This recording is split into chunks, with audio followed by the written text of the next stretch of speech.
నమస్తే, welcome to food blogs అండి. చాలా రోజుల నుంచి అయితే నేను వీడియోస్ చాలా సపోర్ట్ అయితే చేశారు. 89 మెంబర్స్ సబ్స్క్రైబర్స్ కూడా అయ్యారండి. చాలా థ్యాంక్ యూ ఫర్ అందరికీ. ఈరోజు వచ్చేసి బెండకాయ వేపుడు అయితే చేసుకున్నాను. బెండకాయ వేపుడు ఎలా చేసుకోవాలి, దాని విధానం ఏంటిదో అంటే చాలామంది బెండకాయని చిన్న పీసెస్గా కట్ చేయడము అలాంటివి కూడా చేస్తూ ఉంటారు. నేనైతే బెండకాయని ఇలా ఈ విధంగా కట్ చేసుకొని ఫ్రై అయితే చేసుకున్నాను నేను. కానీ చాలా సింపుల్గా ఒక 5 మినిట్స్లో అయిపోయేటట్టు అయిపోతుందండి. వంట రానోళ్ళు కూడా వంట చేసుకోవచ్చు. చాలా ఈజీగా ప్రిపేర్ చేసుకోవచ్చండి. చూసేద్దామా? బెండకాయలన్నీ ఇలా కడిగేసుకొని మంచిగా ఒక పొడి క్లాత్లో వేసుకొని మంచిగా నీట్గా తుడుచుకొని ఇలా 4 ముక్కలుగా కట్ చేసుకోవాలండి. మొత్తము ఇలా 4 ముక్కలుగా కట్ చేసేసుకొని ఒక బాండీ అయితే పెట్టేసుకొని దాంట్లో ఆయిల్ అయితే వేసుకున్నాను. ఆయిల్ వేసుకొని దాంట్లో కొంచెం ఆవాలు,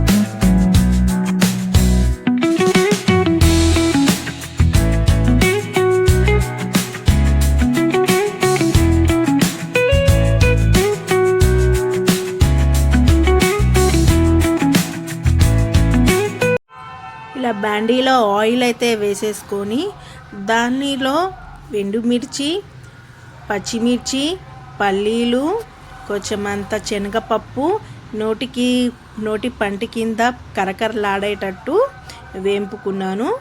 దానిలో వచ్చేసి కొంచెం కరివేపాకు, కొత్తిమీర ఇవన్నీ వేసుకొని బాగా వేపుకోవాలి. బాగా వేపుకున్న తర్వాత చిటికెడు పసుపు, ఇంకొచ్చేసి బెండకాయలు కూడా వేసుకొని బెండకాయ కొంచెం డీప్ ఫ్రై అయ్యేటట్టు చేసుకున్నాను. చాలా సింపుల్ అండి, ఇది చాలా సింపుల్గా చేసుకోవచ్చు ఇంట్లో. ఆడ పంటి కింద తగిలేటట్టు పప్పులనైతే వేసుకున్నాను. మనం ఎక్కువగా ఉప్పు కారం కలిపేసుకొని వండుతాం కదా, అలా కాకుండా మనం కారం కూడా వేయకపోయినా నడిచిపోతుంది. సింపుల్గా మనం ఒక ప్లేట్లో బౌల్ లాగా తీసుకొని అయినా కూడా తినేయచ్చు అనమాట. చాలా క్రిస్పీగా ఉంటుంది. దీంట్లో ఎలాంటి శనగపిండి కానీ అలాంటి ఐటమ్స్ మాత్రం ఏమి. బెండకాయ చక్కగా ఇలా వేంపుకోవాలి. దాదాపు ఒక 10 మినిట్స్లో అయిపోతుందండి. చూసారు కదా, చాలా కలర్ఫుల్గా కూడా ఉంది కదా. కొంచెం అంతా రుచికి సరిపడేంత సాల్ట్. నేను ఇందులో కారం అయితే వేసుకుంటలేను, ఎందుకంటే ఆల్రెడీ నేను ఇందులో పచ్చిమిర్చి యాడ్ చేశాను. ఇంకొచ్చేసి ఎండుకారం కూడా అంటే ఎండుమిర్చి కూడా యాడ్ చేసుకున్నాను. ఇలా కొంచెం అంత ఆయిల్ వేసుకొని ఇలా డీప్ ఫ్రై అయితే చేసుకున్నాను. ఇలా అయితే ఆయిల్లో డీప్ ఫ్రై అయితే చేసుకొని ఒక చిన్న బౌల్లో ఒక వెల్లుల్లి రెబ్బలు అయితే వేసుకున్నాను. ఒక 6-7 వేసుకున్నా సరిపోతుందండి. ఇలా మొత్తం బెండకాయలు అయితే వేసుకొని అవన్నీ పైనుంచి క్రంచీగా అయిన పల్లీలు, ఇంకొచ్చేసి శనగపప్పు అవన్నీ వేసుకున్నాను.